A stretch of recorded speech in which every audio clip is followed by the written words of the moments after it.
সঞ্জীব দা, ব্যবসা বন্ধ কেন? কি হয়েছে বলো? আমাদের ব্যবসা বন্ধ হয়েছে এই কিছু মাছ আলার জন্য। আর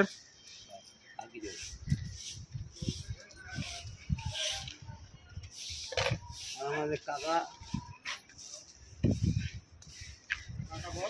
এখানে কি লেখা আছে? এখানে এনকেডি এর অত্যাচারে ব্যবসা বন্ধ। আপনি কিছু বলবেন? হ্যাঁ, আমাদের উপরে রেগুলার এনকেডি একদিন দুদিন ছাড়া এসে ভেঙে দিচ্ছে, হাঁড়ি কুপিয়ে দিচ্ছে। আমরা তো এখানে 4 ঘন্টা ব্যবসা করি, 4 ঘন্টার মধ্যে আমরা এখানে পরিষ্কার করে আমরা চলে যাই।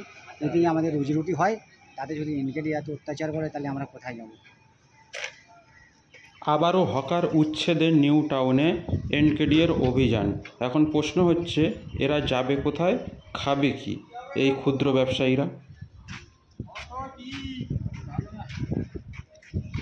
রামপদ বাবু, কি ব্যবসা বন্ধ কেন এখানে? বলুন, কি কারণে ব্যবসা বন্ধ? ব্যবসা বন্ধ এই আমাদের উপরে